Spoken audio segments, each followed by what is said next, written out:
बहुत सावधानी से कथा सुनिएगा और अपने चित्त में उतारिए। इंसान पैसों के मजे ले रहा है और पैसा इंसान के मजे ले रहा है। ये बड़े विचित्र बात है। दुनिया को लगता है कि हम पैसे का मजा ले रहे हैं, खूब बाजार गए, चाउमीन खाई, चमक लड्डू खाया, गोलगप्पा खाया, पानी पूरी खाई, बर्गर खाया, चाउमीन खाया, इडली सांभर खाया, डोसा खाया, चाट खाई, लस्सी पी। दुनिया के लोग पैसे का मजा ले रहे हैं और पैसा दुनिया के लोगों का मजा ले रहा है। आपने पैसा जेब में था, चाट खा लिया, पैसा जेब में था, आपने खूब एंजॉय कर लिया, पैसा जेब में था, आपने खूब चाउमीन खाया, ने बर्गर खाया, न जो तुम खा सकते हो सब खाया, पर पैसा का मजा तुमने ले तो लिया। अब पैसा तुम्हारा कैसे मजा लेता है कि तुमने पैसा देखकर अपनी ऐश और आराम की जिंदगी जी, खूब एंजॉय करा, खूब अलमस्ती छानी, पैसे का खूब आनंद लिया। अब पैसे ने तुम्हारा मजा लेना चालू करा। मालूम पड़े तुमने जो खाया था वो शरीर में पचा नहीं, तो मालूम पड़े अब डॉक्टर के पास गए। मतलब पहले तुम पैसे का मजा ले रहे हो, फिर पैसा तुम्हारा मजा लेता है। तुम्हें डॉक्टर के घर जाना पड़ता है, बार बार इलाज कराने जाना पड़ता है, बार बार दौड़कर दिखाने जाना पड़ता है। कहीं घुटना दुख रहा है, कहीं पेट में दर्द हो रहा है, कहीं छाती में दर्द हो रहा है, कहीं सिर में दर्द हो रहा है। तो ये मत सोचना कि ये किसी ने कुछ कर दिया होगा। किसी की सामर्थ्यता नहीं कि कोई तुम्हारा बुरा कर दे। बुरा करने की सामर्थ्यता किसी की नहीं होती। सामर्थ्यता अपनी खुद की है। हम जब अच्छा करेंगे तो हमें अच्छा मिलेगा, हम जब बुरा करेंगे तो हमको बुरा मिलेगा। जैसा खाया है वैसा पचाना भी पड़ेगा। उसमें सहजता, सरलता हमारी होना चाहिए।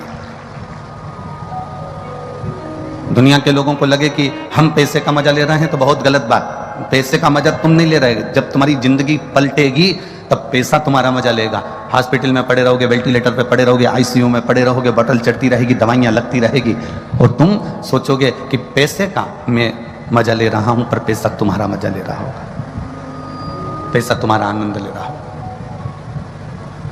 शिव परीक्षा लेते हैं। आप लोग लाखों की संख्या में यहां पहुंचे हैं।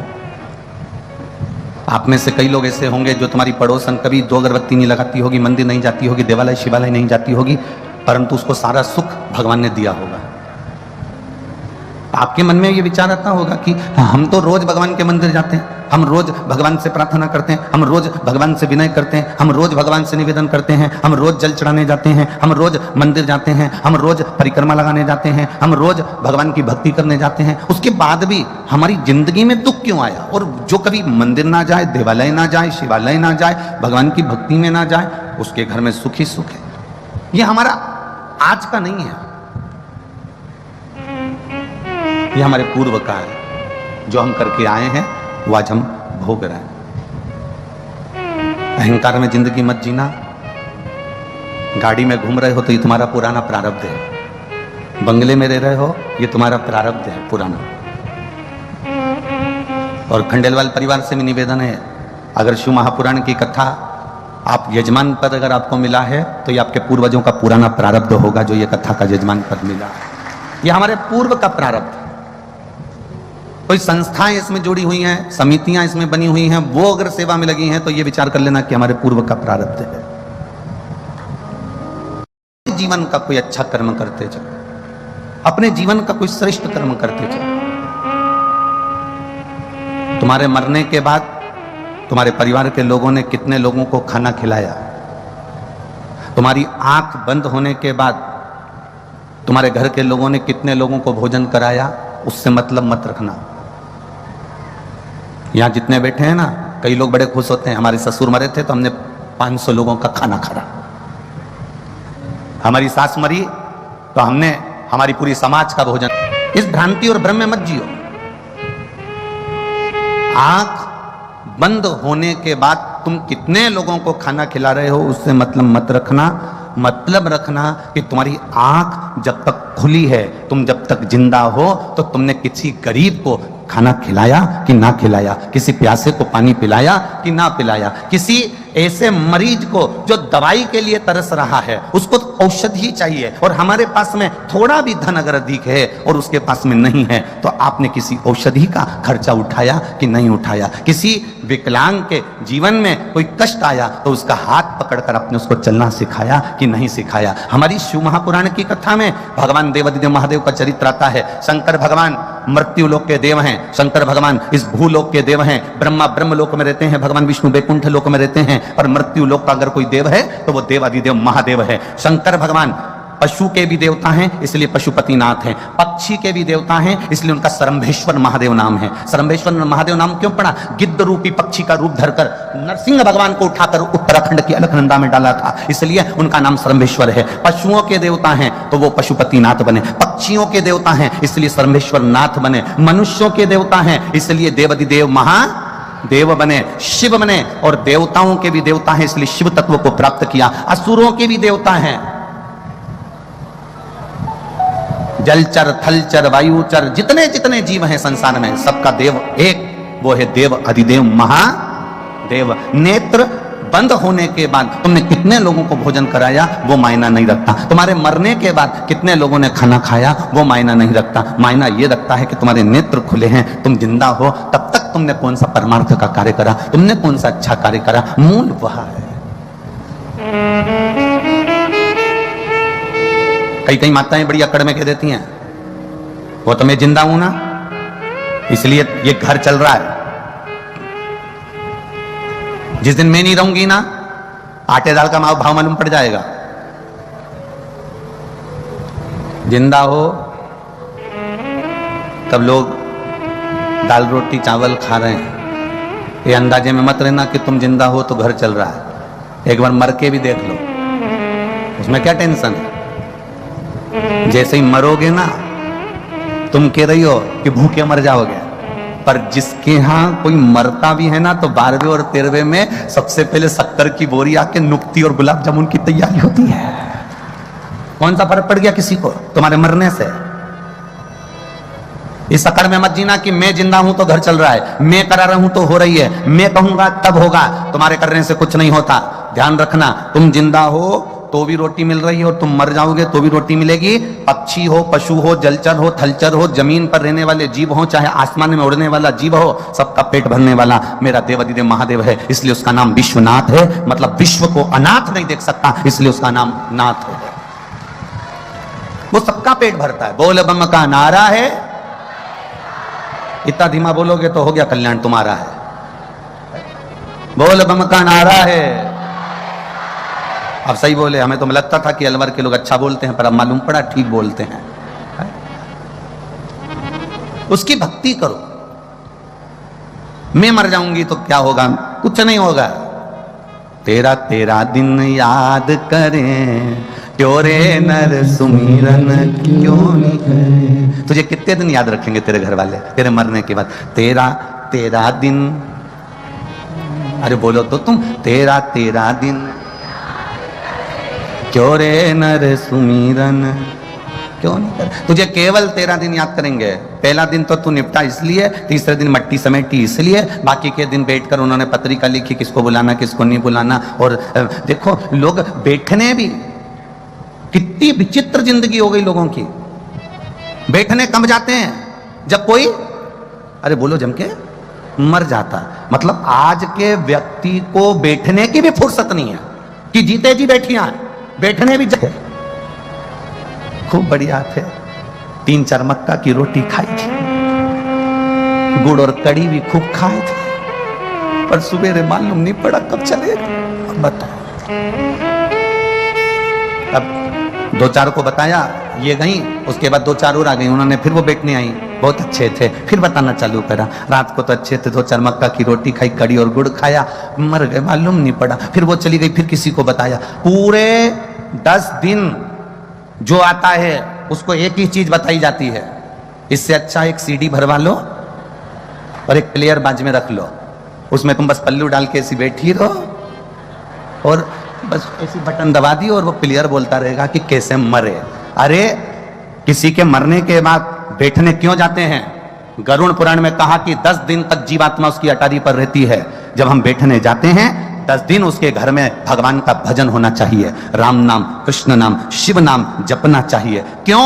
वो जो गया है वो अटारी पर 10 दिन तक, गरुड़ पुराण कहती है, वो जीव रहता है। 10 दिन हम जितना भजन करते हैं उस जीवात्मा को प्राप्त होता है और उसका कल्याण हो जाता है। पर भजन कोई नहीं करता, सब गए, बैठे, उठे, चल दिए, बैठे, माला चढ़ाई, फूल चढ़ाया, चल दिए। पर कोई ऐसा नहीं होगा जो थोड़ी देर बैठकर राम नाम, कृष्ण नाम, शिव नाम भजन करता हो। किसी को फुर्सत नहीं। किसी के उठावने में, उठावना जानते हैं आप लोग? इधर साइड होता है उठावना, वो लोग फोटो पे माला चढ़ा के टेबल पे रख देते हैं और बहुत सारे लोग इकट्ठे होके आते हैं। लेडीज इधर बैठ जाती है, जेंट्स इधर बैठ जाते हैं, सब लोग इकट्ठे होके बैठे, थोड़ी देर बाद चले जाते हैं। 4 बजे का इंतजार करते, 3 बजे का इंतजार करते, बस टाइम देख के आते हैं कि 4 बजने में कितनी देर है, 5 मिनट, तो 5 मिनट पहले पहुंचेंगे, बैठेंगे, चल देंगे ना। किसी के यहां जाओ तो भगवत भजन के लिए जाओ, स्मरण के लिए जाओ,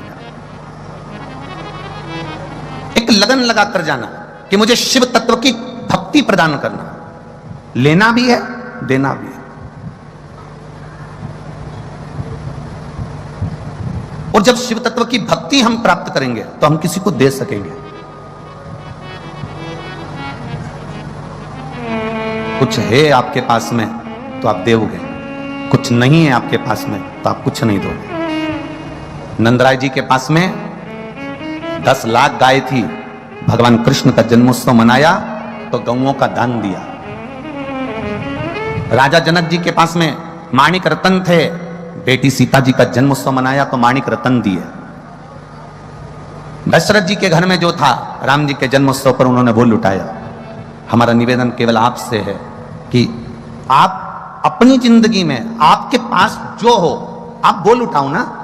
हमने तो कभी इस व्यासपीठ से नहीं कहा कि तुम लाखों की संपदा लुटा दो, करोड़ों का धन लुटा दो, बहुत सारा पैसा लुटा दो। हमने कभी ये नहीं कहा आपसे कि आप करोड़ों की जायदाद लुटा दो। हम तो इतना कहेंगे कि आपको परमात्मा ने जन्म दिया था, 21,600 श्वास परमात्मा ने देकर भेजा था, 3.5 करोड़ रोम छिद्र परमात्मा ने देकर भेजे थे। 21,600 श्वास तुम्हारे पास में है।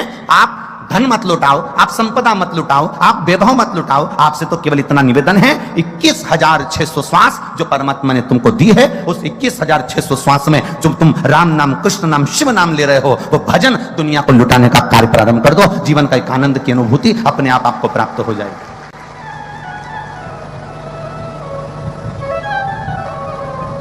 जो बहुत बहुत बड़े करोड़पति हुए, जो बहुत बहुत बड़े संपदापति हुए, उनकी मूर्ति आज तक किसी चौराहे पर नहीं लगी। आपके अलवर में लगी हो तो बात दूसरी है कि कोई करोड़पति मरा था तो उसकी मूर्ति अलवर के इस चौराहे पर लगाई गई। पूरे राजस्थान में घूम लेना, पूरे मध्य प्रदेश में घूम लेना, पूरे उत्तर प्रदेश में घूम लेना, तुम्हारी मर्जी पड़े पूरे भारत में घूम लेना। बहुत बड़े बड़े दानी हुए, करोड़ों के, बहुत बड़े बड़े दानी नहीं, बहुत बड़े धनपति हुए, बहुत बड़े करोड़पति हुए, बहुत बड़े संपदापति हुए, जिन्होंने करोड़ों का वैभव कमाया, करोड़ों का धन कमाया, उनकी मूर्ति आज तक कहीं नहीं लगी। पर जिसने धन कमाया और उस धन को सदुपयोग में लगाया, उसकी मूर्ति आज भी चौराहों पर लगाई जाती है कि इसने अपने धन का सदुपयोग करा था, इसने इस धन से किसी गरीब को पढ़ाया था, इसने इस धन से किसी निर्धन को सुखी करा था, इसने धन से किसी कुंवारी कन्या का विवाह करवाया था, इसने धन से किसी के मेडिकल में उसको सहायता प्रदान करी थी, इसने अपने धन से किसी की शिक्षा में सहयोग प्रदान करा था। उसकी मूर्ति आज भी लगाई जाती है। भजन करने वाले की मूर्ति रामकृष्ण परमहंस जी हो, तुकाराम जी हो, मीराबाई हो, कर्माबाई हो, नरसिंह मेहता हो, नामदेव हो, तुकाराम हो, इनकी मूर्ति आज भी चौराहों पर लगाई जाती है, क्योंकि इनके पास धन भले नहीं था पर इन्हें भजन इतना लुटाया, भजन कीर्तन इतना लुटाया कि आज तक अभी राजा भर्तरी की नगरी में आप लोग बैठे हो, राजा भर्तरी की नगरी,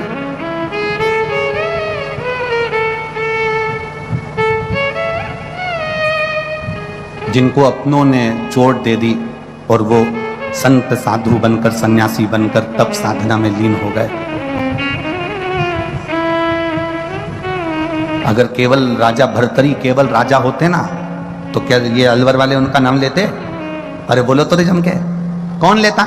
राजा का नाम कब तक लिया जाता? जब तक वो जिंदा है। राजा गया, दूसरा राजा आया, उसका नाम लेंगे, फिर वो चले जाएगा, उसका नाम लेंगे। राजा भर्तरी का नाम तो लोग राजा अगर रहता है तो केवल नाम लेते और भूल जाते, पर राजा भर्तरी का नाम आज तक लिया जाता है, उसका कारण केवल एक है, राजा भर्तृहरि की तप, साधना, भजन, कीर्तन, सत्संग, संकीर्तन और असली गुरु की शरणागति और अच्छे कार्य राजा भर्तृहरि ने करे अपने जीवन में, तो आज तक लोगों ने उसको पूछा है।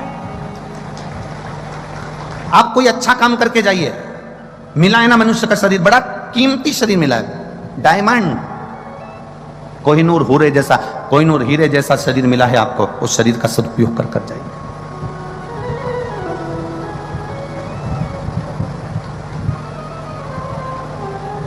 ये जितने बैठे हो ना, और जितने लोग आस्था चैनल पर कथा सुन रहे हो, जितने फेसबुक यूट्यूब पर कथा सुन रहे हो, तुम अपने आप को कम कीमत वाला मत समझना, करोड़ों में कीमत है तुम्हारी, बड़े कीमती हीरे हो तुम। बस अपने आप को हमें मेहनत कर कर, कर्म कर कर, परिश्रम कर कर अपने आप को हमें निखारना है, अपने आप को निखारना है। कोई बाबा, जोगी, संत, साधु, सन्यासी, तपस्वी, साधक, उपासक आपसे ये जरूर कह देगा कि आपको परिश्रम तो करना पड़ेगा। तुम किसी बाबा के चक्कर में, कहीं योगी सन्यासी के चक्कर में आ जाओ और वो तुमसे कह दे मेरे पास बैठ जाओ, ऐसी जड़ी घुमाऊंगा और तुम्हारे लिए सोने का हंडा निकाल के दे दूंगा, ऐसा महाराज संसार में मिलना मुश्किल है। केवल समझ लेना कि बेवकूफ बना रिया है कि हंडा निकाल कर दे देगा। मेहनत करोगे, कर्म करोगे, परिश्रम करोगे, और परिश्रम करते करते, अपनी मेहनत को करते करते मेरे शंकर को, मेरे राम को, मेरे कृष्ण को, मेरे शिव को समर्पित कर कर, समर्पण कर कर अपने परिश्रम को पूर्ण जोश शोश में करोगे तो जिंदगी का सारा फल तुम्हारे हाथ में होगा। अपने कर्म को प्रबल मानकर आगे बढ़ना।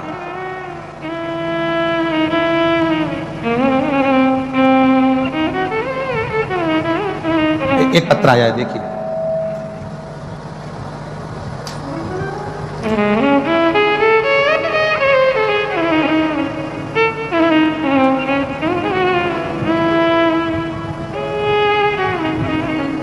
निवासी नदबई, भरतपुर, राजस्थान। नदबई सही बोला है ना? नदबई है कि और कुछ है? नदबई है, हाँ ठीक है। मैं प्रभा फौजदार, निवासी नदबई, भरतपुर, राजस्थान से हूं। कहीं बैठी हो तो हाथ हिला सकती हैं। हाथ इस तरह से हिलाना जिससे आप ही हैं, हाँ जी, दोनों हाथे से हिला दो एक बार, वापिस हिला दीजिए एक बार हाथ। मैं प्रभा फौजदार, निवासी नदबई, भरतपुर, राजस्थान से हूं। मैं गुरुजी भोले बाबा का क्या बखान करूं। शिव महापुराण की कथा मैंने अपनी पड़ोसन के कहने पर सुनना चालू करी। मेरा बेटा जो कि पढ़ने में तो होशियार है पर उसकी सरकारी नौकरी नहीं लग रही थी। गुरुदेव, मेरा बेटा हताश होकर घर में बैठ गया। मुझसे कहता है मां अब नौकरी की तैयारी नहीं करूंगा क्योंकि लगती ही नहीं सरकारी नौकरी। मैंने मेरे बेटे से कहा, वो सीहोर वाला महाराज कहता है इतनी मेहनत करो, इतनी मेहनत करो, इतना परिश्रम करो, इतना कर्म करो कि परमात्मा तुम्हारा साथ देगा। और उसके साथ में शंकर भगवान को एक लोटा जल चढ़ा, एक बेलपत्र शहद लगाकर शिव को समर्पित कर कर जाना। अपनी मेहनत के साथ में विश्वास भी पूर्ण करना, खूब पढ़ाई कर, खूब मेहनत कर, और उसके साथ में शंकर पर भरोसा पूरा कर। मां सब भरोसा कर कर देख लिया, मैं नहीं निकलता। मैंने फिर अपने बेटे से कहा अब की बार मेहनत करो, शंकर जी पे एक लोटा जल चढ़ाना चालू कर। जितना जल चढ़ाएगा और जितना पड़ेगा उतना तुझे फल प्राप्त होगा। मेरे बेटे ने पढ़ना भी प्रारंभ करा, जल चढ़ाना भी प्रारंभ करा। मैंने इंदौर की शिव महापुराण की कथा सुनी, वहां बाबा से विनती कर कर आई। आप कहते हो ना गुरुजी कि पंडाल में बैठकर जो बोला जाता है बाबा वो देता है। मैंने प्रैक्टिकल करा। मैं भी गई भरतपुर से इंदौर और कथा पंडाल में बैठकर सुनी, और वहां सुनकर बाबा से विनती कर कर आई। और मेरे बेटे से कहा तू अब की बार इतनी मेहनत करना, सीहोर वाला महाराज कहे परिश्रम पूरा करना, और एक बेलपत्री शिव को चढ़ा कर जाना। मेरा बेटा गया, और आज बाबा को मैं दंडवत प्रणाम करने इस अलवर की भूमि पर आई हूं, क्योंकि मेरे बेटा रेलवे में स्टेशन मास्टर के पद पर चयनित हो गया है। आज मैं बाबा को यहाँ पर दंडवत प्रणाम करने के लिए आई हूँ। बधाई हो माँ आपको। एक बार वापिस हाथ हिला दो। श्री शिवाय नमस्तुभ्यम। बहुत बहुत साधुवाद। बैठिए। शिव तत्व इसी को कहते हैं।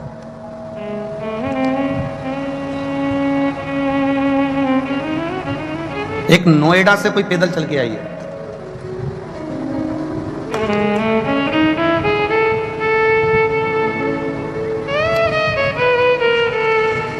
एक कोई नोएडा से पैदल चल के आई है, नंगे पैर यहां पहुंची है।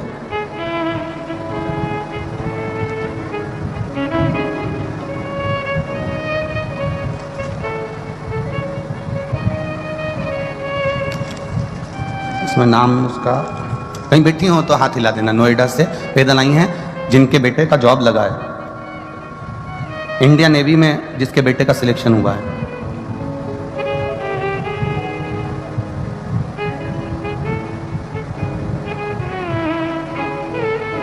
कहीं बैठी हैं क्या? जो नंगे पैर यहाँ आई हैं, इंडिया नेवी में जिसके बेटे का जॉब लगा है, ये पत्र जिसने भेजा है उसका नाम इसमें लिखा हुआ नहीं आ रहा है, इसलिए। शिव कृपा का क्या वर्णन किया जाए गुरुदेव।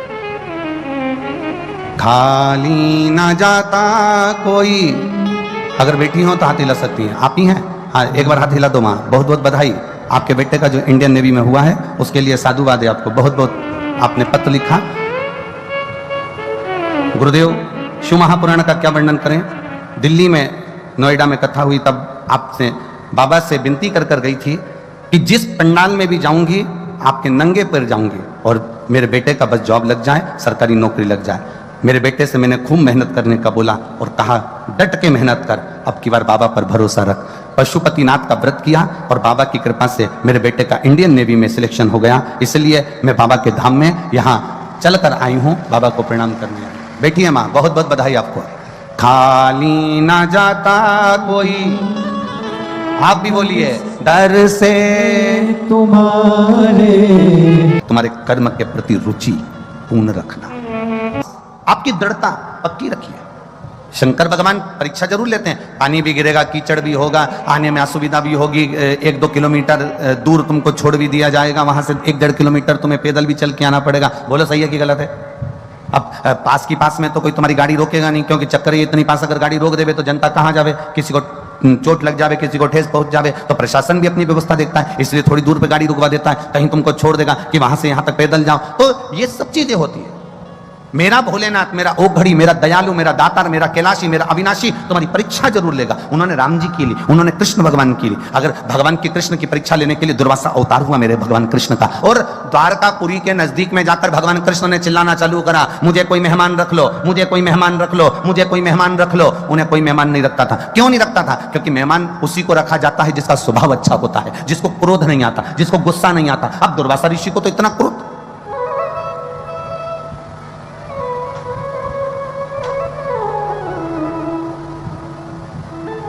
दुर्वासा बाबा को कितना क्रोध, जरा सी गलती हो जाए तो गुस्सा हो जाए। तुम भी अपने घर में शादी में उन्हीं मेहमानों को बुलाना पसंद करते हो जो अच्छे से रहे। जो फूफा जी ज्यादा मुंह फुलाते हैं ना, उनको फिर लोग पंजेरी खा के फू और फा कर देते हैं।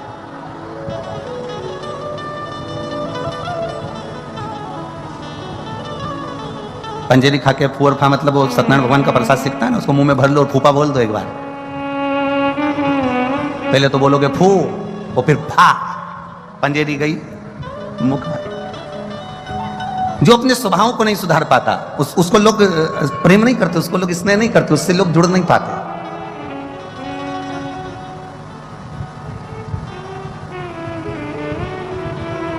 अच्छा, कई लोग कहते हैं गुरुजी हम जब तक गुस्सा नहीं करते ना तब तक कोई काम नहीं होता। हम कहते हैं ऐसा नहीं है कि तुम गुस्सा करोगे तो काम नहीं होगा या गुस्सा करोगे तो होगा। प्रेम से भी सब कुछ हो सकता है, सब कुछ। ऐसा नहीं है कि प्रेम बिना नहीं होगा। नहीं नहीं गुरुजी, प्रेम से आज के जमाने में कुछ नहीं होता। हम कहें पत्नी चिल्लाकर बात करती है, पत्नी अपशब्द कहकर बात करती है, पत्नी आड़े तेड़े संबोधन देकर बात करती है, पति उसका संबोधन का पलटवार हमेशा प्रेम से ही करता है। एक पत्नी ने पति से कह दिया तुम्हें तो अकल नहीं है, तुम तो जानवर हो। इतने में पति ने भी कह दिया तू झूठ नहीं बोल रही, बिल्कुल सत्य कहती है, तू मेरी जान और मैं तेरा वर। तू गलत कहां बोल सकती है? तू जान है और मैं वर हूं, उसमें अंतर क्या है? वो पलट दे रहा है, जवाब दे रहा है, पर उसमें क्रोध नहीं है, उसमें चिड़चिड़ाहट नहीं है, उसमें वात्सल्यता है, उसमें प्रेम है।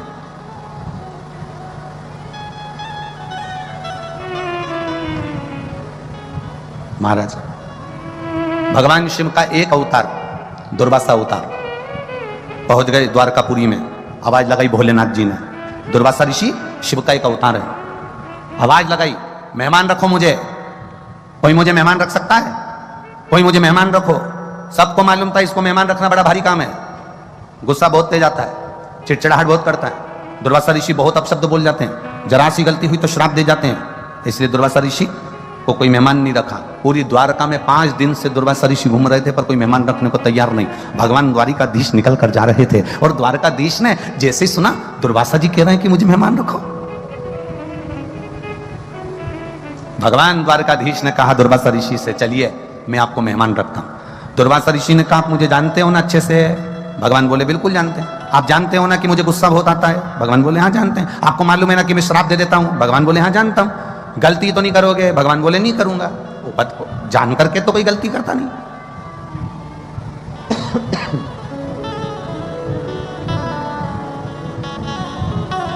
चलिए चलो, भगवान दुर्वासा ऋषि को लिया है। शंकर का अवतार है दुर्वासा ऋषि, शिव जी लिया है।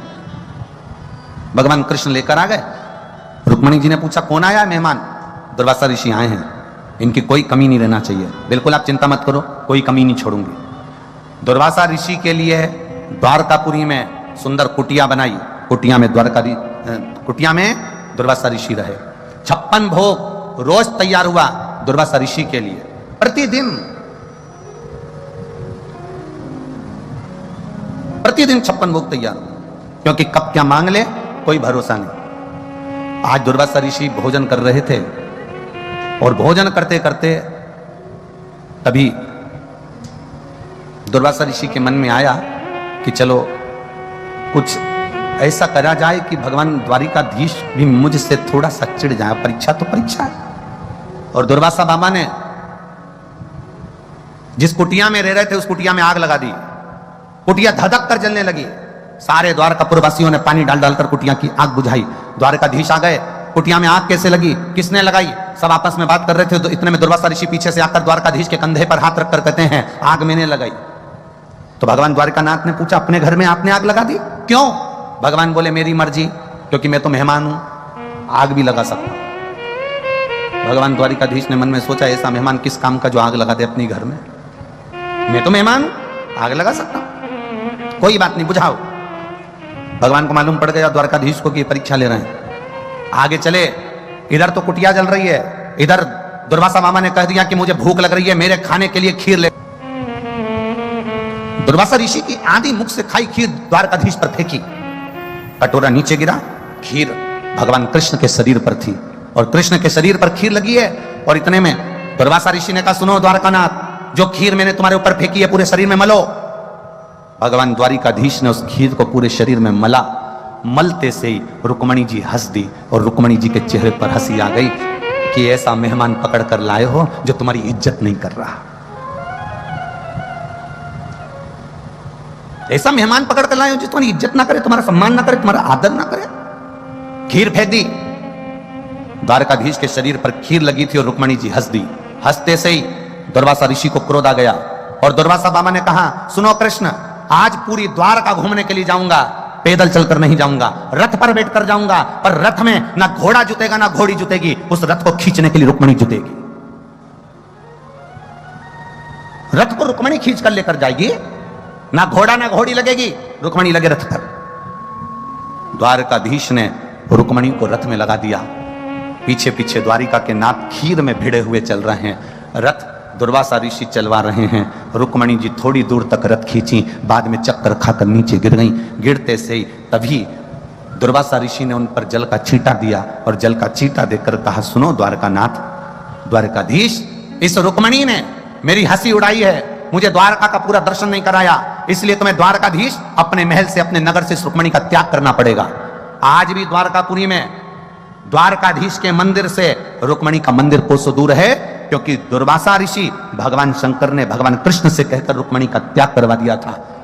तब भगवान दुर्वासा ऋषि ने कहा हे कृष्ण, मैंने तुम्हारे शरीर पर खीर दी थी, वो खीर तुमने पूरे शरीर पर नहीं लगाई।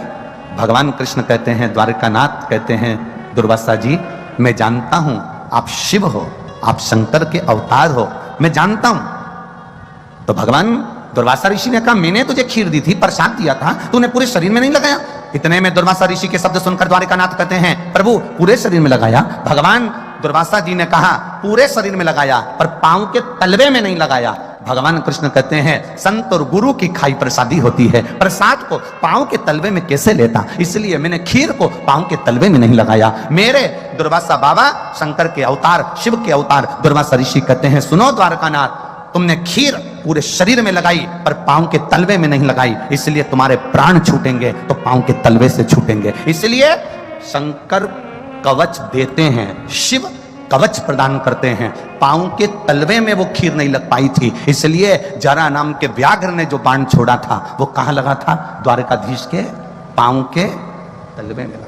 जम के बोलिए औषधि होती है। कई लोग मना भी करते हैं कि जल नहीं पीना चाहिए, कई लोग कहते हैं कि बेलपत्र नहीं खाना चाहिए, कई लोग इसका विरोध भी करते हैं। तो ये तो दुनिया है। यहां तो शिव महापुराण की कथा क्या श्रीमद् भागवत तक कर रही है कि शंकर भगवान के अवतार दुर्वासा ऋषि ने द्वारिकाधीश पर खीर फेंकी, पूरे शरीर पर मलने को कहा, पांव के तलवे में मात्र खीर नहीं गई थी, इसलिए भगवान द्वारिकाधीश को बाण पांव के तलवे में लगा। जरा विचार करना, शंकर के अवतार दुर्वासा ऋषि की झूठी खीर पूरे शरीर की रक्षा कर सकती है द्वारकाधीश के, तो शंकर भगवान पे चढ़ा हुआ जल हमारे शरीर में पहुंचने के बाद हमारी कजन कितने रोगों से रक्षा कर सकता है।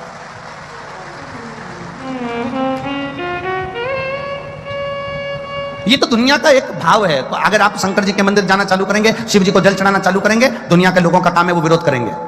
आप कोई अच्छा काम करने का प्रण बनाएंगे, ये दुनिया की रीति है, वो विरोध करेगा।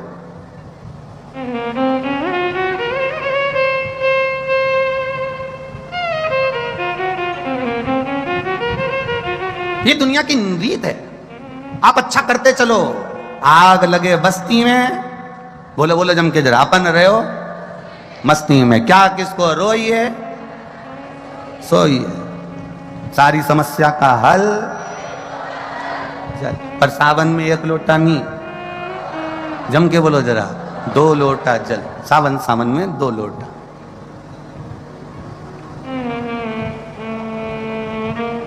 अब इसमें क्या विचार करना? अब कोई लोग कहें कि शंकर जी पे चढ़ा हुआ जल मत पियो, शिव जी पे चढ़ी हुई बेलपत्र मत खाओ, शंकर पे चढ़ा हुआ प्रसाद नहीं खाना चाहिए, शिव जी को दिया हुआ यह भाग ग्रहण नहीं करना चाहिए। यहां शिव तत्व कर रहा है, यहां शंकर भगवान की कथा कर रही है। जब मेरे भोलेनाथ जी के सामने विष का कटोरा आया, विष का पात्र आया, मेरे शिव जी ने विष पिया, विष पीते से कुछ बूंद नीचे गिरी, नीचे गिरते से भगवान शंकर के प्रिय गण नंदी ने उस विष की बूंद को चाट लिया कि मेरे महादेव के मुख से राल टपकी है। ये राल नंदी चाट गया, था तो विष।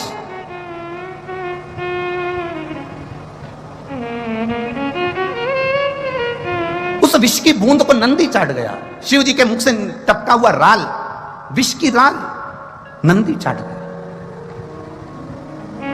शंकर भगवान ने देखा कि मेरा नंदी मेरे मुख की राल को चाट गया, कहीं इसके प्राण न चले जाएं। शंकर भगवान ने नंदी को अपने पास बुलाया और नंदी के गले को शिव जी ने हाथ फेरना प्रारंभ किया। आज भी गाय, बछड़े, नंदी, बैल, जब आप हाथ फेरना प्रारंभ करते हो उसके गले में, तो बैल अपने मुख को ऊपर करता है कि नहीं करता? अरे बोलो, जम के बोलो जरा, किसी ने देखा है? आप गाय के गले पर हाथ फेरो, गाय मुख ऊपर करेगी, बछड़े के मुख पर हाथ फेरो, बछड़ा मुख ऊपर करेगा, बैल के मुख पर हाथ फेरो, बैल मुख ऊपर करेगा, नंदी के मुख पर हाथ फेरो, नंदी मुख ऊपर करेगा। क्यों करता है? क्योंकि उसको लगता है कि वो हाथ आप नहीं फेर रहे हो, मेरा महादेव मेरे गले का स्पर्श कर रहा है और मेरे जहर को कम कर रहा है। वो उसको महसूस होता है, उसको अनुभव होता है।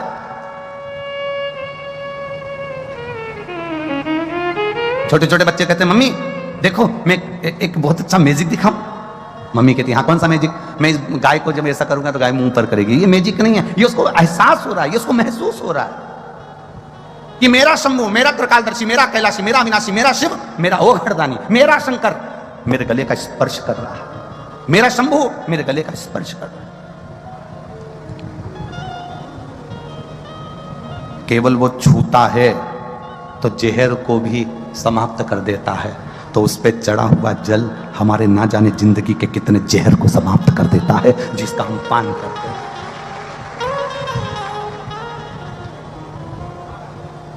ब्रह्म लोगों को, जितना लोगों ने भगवत भजन करना प्रारंभ करा उतना लोगों ने इस भगवत भजन का भी विरोध किया है। कहते हैं लोग क्या करोगे मंदिर जाके,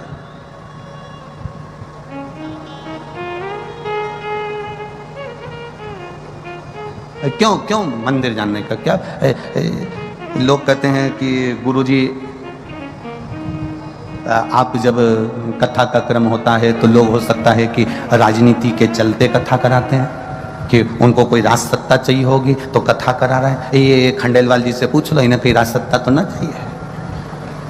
कोई सत्ता के नशे में कथा नहीं कराता, राज सत्ता के लिए कथा नहीं की जाती, वैभव कुर्सी की प्राप्ति के लिए कथा नहीं करी जाती।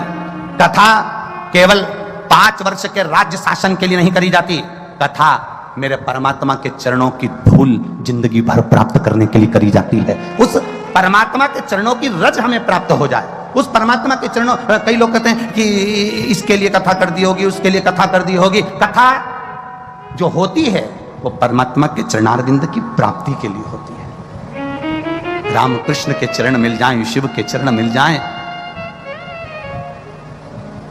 ये अलवर वालों, जिस दिन कथा समापन हो ना, उस दिन थोड़ी देर तो जहां बैठते हैं वहीं की थोड़ी थोड़ी मिट्टी उठा कर ले जाते हैं। ऐसी कथा कभी जिंदगी में नहीं सुनी होगी कि जहां बैठकर लोग मिट्टी भी भर कर लेकर चले जाते हैं।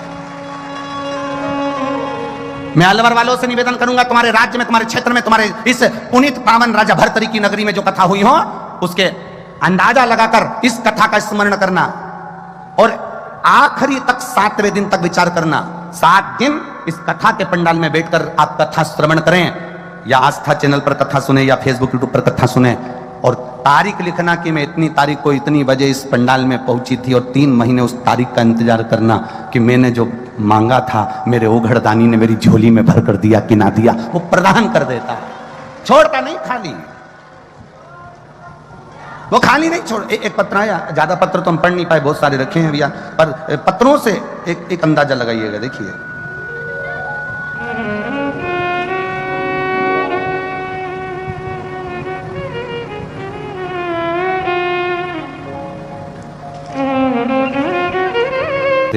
बहुत है लिखने को, पर इतना ही लिख रहे हैं कि मेरे पापा को कैंसर हो गया था, जो 3rd स्टेज का था। डॉक्टर ने मना कर दिया था। कहीं बैठी हैं, भरतपुर से आई हुई माधुरी चौधरी, कहीं बैठी हो तो हाथ हिला सकती है।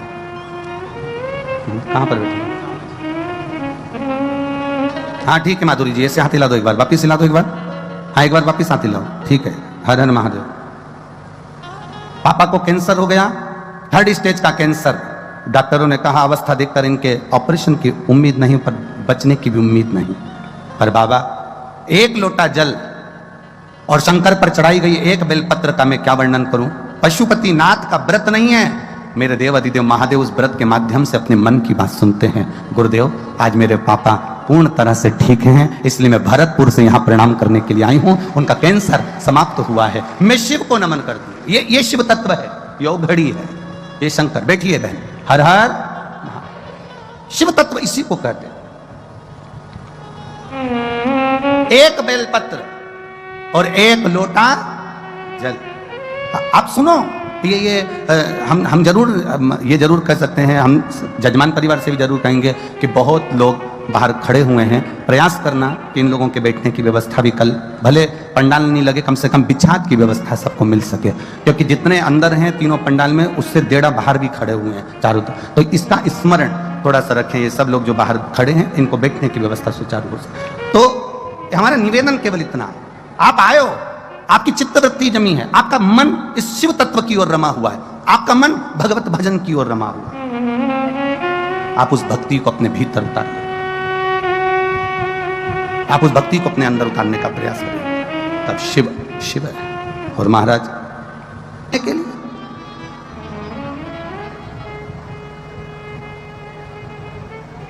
त्याग कहते किसको है? केवल त्याग का वर्णन कर देने से त्याग हो जाता है क्या? एक लड़की बड़े बड़े अरमान से लड़की कहती है, तुम चिंता मत करो, पूरा घर छोड़कर मैं तुम्हारे लिए आ रही हूं। हमें तो कभी कभी देखो थोड़ा आप लोगों को बुरा लग सकता है, एक बात कहें आप लोगों से, बोलो बोलो जरूर। अलवर वालों संभाल लोगे तुम इस बात को? बाद में कोई विरोध करे तो तुम बोल दोगे ना? पक्का? तो फिर बोल दें पक्का। एक लड़की लड़के से कहती है, जो स्नेह करने वाली है, प्रेम करने वाली है,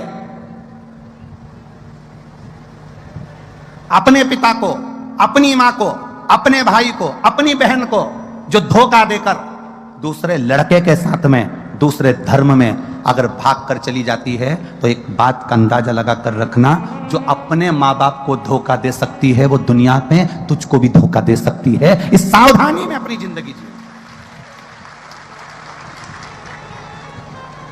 और वो लड़का जो अपने माता पिता का हितैषी ना बन पाया, वो लड़का जो अपनी माता पिता का हितैषी ना बना, अपने परिवार का हितैषी ना बना, वो तेरा हितैषी बन जाएगा।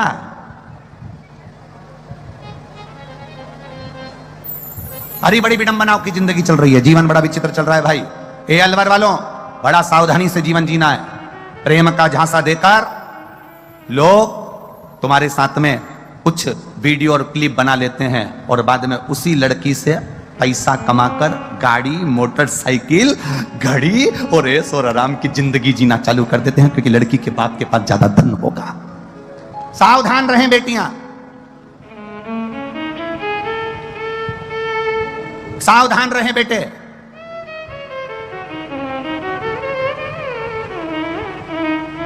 हम किसको धोखा दे रहे हैं? अपनी माता को, अपने पिता को।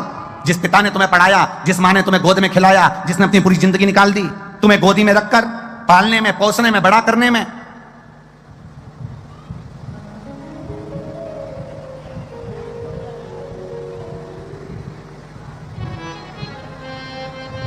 मां बाप का घर एक होटल नहीं है जिसमें बेटी बड़ी होती है, पलती है, या बेटे पलते हैं, बड़े होते हैं, पढ़ लिख के जब नवाब बन जाते हैं, शहंशाह बन जाते हैं, तो मालूम पड़े वो अपनी मर्जी से जीने लगते हैं और माँ बाप उस होटल में पड़े कि पड़े रह जाते हैं। माता पिता का घर होटल नहीं है। माता पिता का घर संस्कारों की एक पूंजी है, जिसमें वो संस्कार देकर अपनी औलाद को बड़ा करने का प्रयास करते हैं।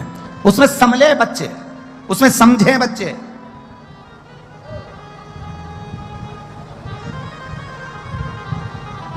एक अच्छी मोटरसाइकिल देख ली, उसने भुड़ भुड़ कर दिया। वो मोटरसाइकिल तो देखी, उसमें पेट्रोल तो देख ले 50 रुपए से ज्यादा का नहीं है, कहीं बीच में घड़ी नहीं हो जाए। एक मोटरसाइकिल देखी, पेट्रोल नहीं देखा है, ऊपर की सुंदरता देखी, बड़े बड़े बाल देखे, थोड़ी बहुत बॉडी साड़ी देख ली, पर अंदर का दिल नहीं देखा रही तूने। मोटरसाइकिल देखी पर पेट्रोल नहीं देखा, स्वरूप देखा पर दिल नहीं देखा, परिवार देखा पर मेरा सनातन धर्म नहीं देखा, तो काय की जिंदगी तेरी? किस बात का जीवन? केवल एक सुंदरता, केवल, और बाद में फिर रोए, फिर कितना हंगामा हुआ, कितना, फिर कहीं का कुछ, फिर वो कट रहे, मर रहे, फिर हंगामा हो रहा, न डिबेट चल रहा, न टीवी पे चल रहा, न मोबाइलों पे चल रहा, न ये चल रहा, न वो चल रहा, न इसको ये बोलो, न उसको वो बोलो, न फालतू की बात। शिव पुराण तो कहती है, शंकर जैसी जिंदगी जीने का प्रयास करना। शंकर का तत्व क्या कहता है? रहो सब में, मिलो सबसे, पर भरोसा, विश्वास, दृढ़ता अपने माता पिता के चरणों की होना चाहिए, शिव के तत्व की होना चाहिए। हम मिलने में मना नहीं करेंगे, हम कहीं जाने से मना नहीं करेंगे, तुम्हारी विद्या से मना नहीं करेंगे, तुम्हारी पढ़ाई से मना नहीं करेंगे, तुम्हारी नौकरी से मना नहीं करेंगे, तुम्हारी सर्विस से मना नहीं करेंगे। तुम अपनी विद्वत्ता को धारण करो, बेटी हो, अपने जीवन को जियो, अलमस्त होकर जियो, अच्छी पढ़ाई, अच्छी एजुकेशन, अच्छा कॉलेज, अच्छी विद्या अध्ययन करो, अच्छी नौकरी पाओ, पर अपनी बुद्धि को मत बिगड़ने दो, अपने चित्त को मत बिगड़ने दो, अपने व्यवहार को मत बिगड़ने दो। धरा है मारवाड़ की भूमि, इस राजस्थान की भूमि का एक जीवन का एक पहनावा रहा है। इस राजस्थान की माताओं का एक पहनावा पूरे भारत को सीख देता है, पूरे भारत को। इस भारत की नारी, राजस्थान का जो पहनावा है, ये पूरे भारत को सीख देता है। आज भी राजस्थान की नारी जो लुगड़ा, चौली, घूंघट, वस्त्र जो धारण करती है, वो मर्यादा में करती है, और वो मर्यादा पूरे भारत को देती है, पूरे भारत को। राजस्थान अपने परिधान से, राजस्थान अपनी वेशभूषा से, राजस्थान अपनी मर्यादा से, राजस्थान अपने संस्कारों से, राजस्थान अपने भोजन से, राजस्थान अपने शिलाखंडों से, और राजस्थान अपने आए हुए मेहमानों के आतिथ्य से आज भी भारत में जाना जाता है। ये आतिथ्य से जाना जाता है, यहां का आतिथ्य बड़ा प्रबल है। हम किस जगह रह रहे हैं, हम किस सनातन धर्म में रह रहे हैं, और अपने धर्म को त्याग कर हम दूसरे धर्म में चले जाएं, अपने धर्म को छोड़कर हम दूसरे धर्म में प्रवेश कर जाएं, अपने धर्म को छोड़कर हम दूसरी जगह चले जाएं। जो अपने माता पिता का नहीं हुआ वो दुनिया में किसी का नहीं हो सकता। जिस मां ने जन्म दिया, 9 महीना कोख में रखा, पाल पोस कर बड़ा करा, दुनिया के ताने सुने, बड़ा करा, कॉलेज भेजा, स्कूल भेजा, तुम उसके नहीं हुए तो दुनिया के किसके हो गए? अपने भीतर के बल को जी त्यागो। किस चीज का त्याग होना चाहिए? गलत विचारों का। अरे एक बहुत अच्छी बात कहना चाहेंगे, अगर आपके दिमाग में अगर बैठ जाए तो अच्छी बात है, हम तो कह दिए, शिव पुराण है, कथा कहने में। एक दारू पीने वाला अच्छे व्यक्ति के साथ रहता है, और अच्छा व्यक्ति जब दारू पीना चालू नहीं करता तो दारू पीने वाला अच्छे वाले व्यक्ति को छोड़ देता है। बोलो छोड़ता है कि नहीं छोड़ता? फिर वो किसको ढूंढता है? बोलो बोलो, जम के बोलो जरा। वो दारू पीने वाले को ढूंढे।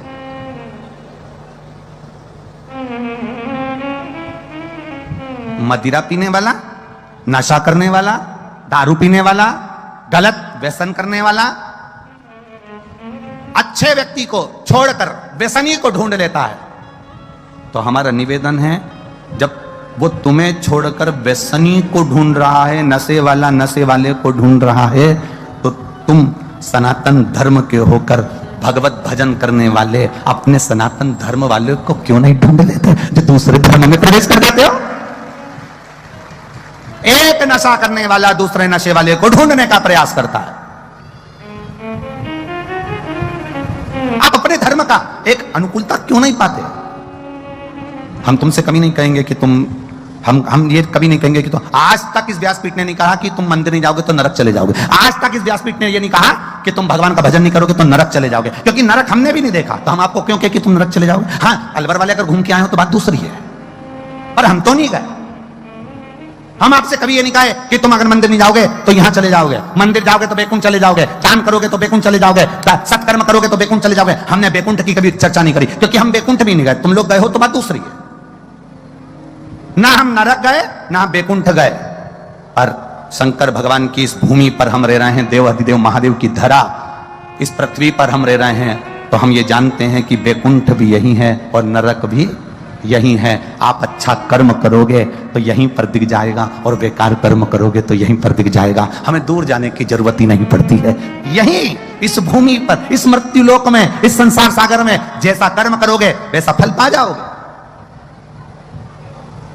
अधीश की नगरवासी ने ताना दिया, संत है, ऋषि है, साधु है, सन्यासी है, तपस्वी है, साधक है, उपासक है, तो क्या ऐसा करेगा? खीर फेंक दी द्वारकाधीश पर।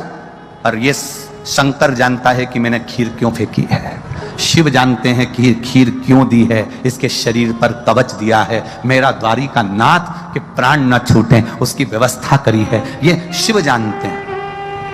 क्यों वेद व्यास जी ने लिख दिया कि शंकर भगवान पर चढ़े हुए जल का आचमन करने से 3 पाप समाप्त हो जाते हैं, शंकर भगवान पर चढ़े हुए प्रसाद का मात्र दर्शन करने से हमारा दुख कष्ट और रोग समाप्त हो जाता है। शिव जी का प्रसाद दूसरी रात्रि तक नहीं रखा जाता। शंकर भगवान, आप लोग 16 सोमवार के उपास करे होंगे, 16 सोमवार करें किसी ने?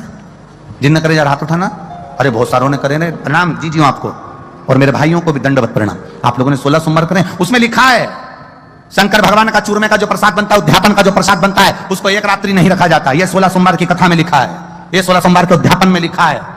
शिव का प्रसाद एक रात्रि नहीं रखा जाता। क्यों? शिव महापुराण की विद्येश्वर संहिता कहती है, शिव का प्रसाद सामने आया और तुमने ये विचार करा कि इसको मैं बाद में खाऊंगा, उसका भी दोष हो जाता है। शिव का प्रसाद आया, उसको तुरंत पालो, प्रणाम कर लो, नमन कर लो, उससे भी हमारे ताप दुख कष्ट समाप्त हो जाते हैं। तो ये शिव तत्व को पाने का तरीका हमारा शास्त्र बताया। अब दुनिया के लोग कहें क्या जल चढ़ाने से कुछ फल मिल सकता है? ये एक अलवर की कोई माता ने पत्र लिखा,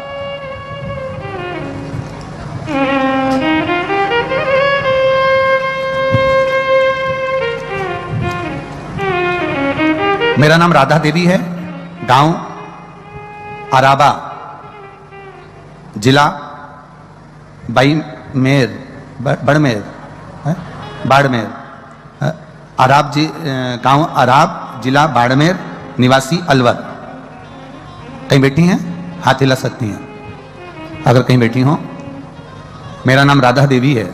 कहीं बैठी हो तो हाथ हिला सकती हैं, दोनों तीनों पंडाल में कहीं पर भी बैठी हो तो हाथ हिला। राधा देवी, गांव अराबा, जिला बाड़मेर निवासी हूं, अलवर में रहती हूं। मुझे 2009 में कैंसर हो गया था। जयपुर में ऑपरेशन हुआ, फिर वापिस फेफड़ों में पानी भरकर फिर वही रोग बता दिया गया। 20 दिन दिल्ली के हॉस्पिटल में भर्ती रही, फिर दवाइयां शुरू हो गई पर आराम नहीं था। मेरी भतीजी को मालूम पड़ा टीवी के माध्यम से।